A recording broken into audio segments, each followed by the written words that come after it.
Morning Dew, Rabu 2 September 2020 dengan tema Kudusnya Pernikahan.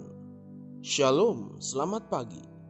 Wahyu 12 ayat 3 sampai dengan 4. Maka tampaklah suatu tanda yang lain di langit, dan lihatlah seekor naga merah padam yang besar, berkepala 7 dan bertanduk 10, dan di atas kepalanya ada 7 mahkota, dan ekornya menyeret sepertiga dari bintang-bintang di langit dan melemparkannya ke atas bumi.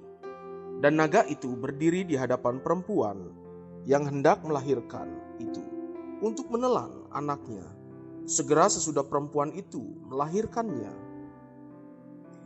Ibadah sesungguhnya bukanlah sekadar ritual-ritual agamawi yang selama ini kita kenal. Ibadah itu adalah gaya hidup orang percaya, sesuatu yang mengatur cara kita hidup dan bermasyarakat. Itulah arti ibadah yang sebenarnya. Itu sebabnya firman Tuhan menegaskan beberapa perkara kebenaran tentang ibadah, seperti yang pertama, Yakobus 1 ayat ke-26. Jikalau ada seorang menganggap dirinya beribadah tetapi tidak mengekang lidahnya, ia menipu dirinya sendiri, maka sia-sialah ibadahnya.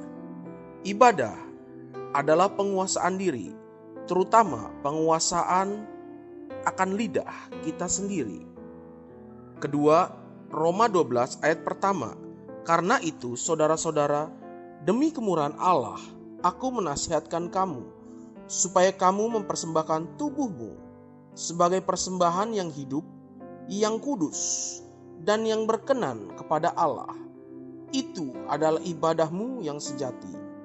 Ibadah yang sejati adalah mempersembahkan tubuh sebagai persembahan yang kudus. Yang ketiga, Yakobus 1 ayat ke-27. Ibadah yang murni dan yang tak bercacat di hadapan Allah Bapa kita ialah mengunjungi yatim piatu dan janda-janda dalam kesusahan mereka, dan menjaga supaya dirinya sendiri tidak dicemarkan oleh dunia. Ibadah yang murni adalah berbelas kasihan terhadap orang-orang yang kekurangan. Dan masih banyak lagi.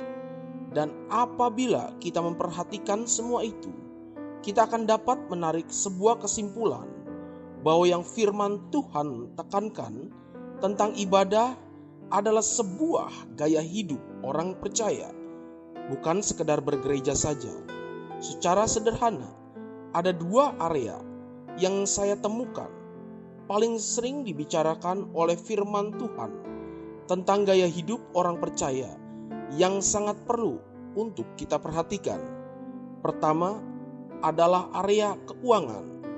Seperti apa sikap hati dan pola pikir kita terhadap keuangan yang Tuhan percayakan kepada kita? Itulah ibadah kita. Kedua adalah pernikahan dan hidup moralitas kita. Bagaimana kita memperlakukan kekudusan pernikahan kita? Itulah ibadah kita. Pagi ini, coba kita perhatikan sekali lagi rahasia yang Tuhan singkapkan melalui kitab Wahyu 12 di atas. Ada satu roh yang merajalela bumi dan seisinya pada zaman akhir. Roh itu berbentuk seekor ular naga merah padam yang besar, berkepala 7 dan bertanduk 10. Seperti kita ketahui, semua jenis ular, senjata dan kekuatannya ada pada lidah dan taring ular tersebut, yang dapat mengeluarkan racun berbentuk bisa ular, dan itulah yang mematikan. Atau senjata kedua adalah tubuh ular tersebut yang liat dan kokoh. Dia dapat dengan mudah melilit mangsanya untuk ditelannya. Setelah mangsa tersebut dibuat lemas tak berdaya. Namun tidak demikian senjata yang ditunjukkan untuk merusak dan menyeret sepertiga bintang-bintang. Ular naga yang dilihat Yohanes di Pulau Patmos itu justru menarik dan menyeret sepertiga bintang-bintang di langit dengan ekornya. Pada ekor ular, disitulah ada kelamin ular. Ular berkelamin dengan menggunakan ekornya. Inilah juga pemandangan yang dituliskan oleh kitab Wahyu. Roh yang merajalela di zaman akhir itu akan menyeret dan menjatuhkan sepertiga dari bintang-bintang dengan ekornya. Kita tahu bahwa pada saat Tuhan mengikat perjanjian dengan Abraham, Tuhan katakan bahwa keturunan Abraham akan seperti pasir di laut banyaknya dan seperti bintang-bintang di langit. Ada anak-anak keturunan Abraham yang menutupi lautan seperti pasir banyaknya. Tapi ada juga yang dipakai menjadi terang seperti bintang-bintang di langit, bercahaya, berkilauan, dan dilihat oleh semua orang. Justru yang diseret oleh ular naga merah itu adalah anak-anak Abraham yang seperti bintang-bintang di langit, mereka yang bersinar dan bercahaya terang. Jika saya boleh dengan sederhana menerjemahkan hal ini, ada dua area yang akan membuat anak-anak Abraham bercahaya. Di area rohani, seperti para hamba-hamba Tuhan yang akan menjadi panutan dan disorot banyak orang. Dan kedua, di area usaha atau bisnis. Disinilah anak-anak Abraham akan dipakai menjadi berkat dan bercahaya bagi banyak orang.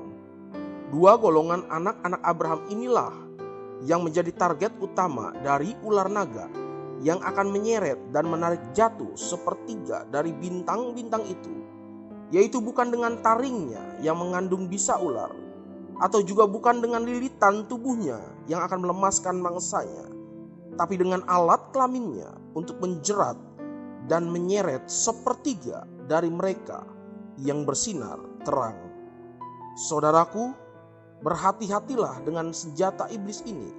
Hari-hari ini kita sudah sering mendengar kejatuhan banyak hamba-hamba Tuhan dan para pengusaha yang seenaknya mempermainkan kekudusan pernikahan, padahal mereka itu sebenarnya adalah bintang-bintang keturunan Abraham yang bersinar terang, yang seharusnya menjadi sumber kesaksian, namun harus hancur hanya karena celah di dalam pernikahan mereka.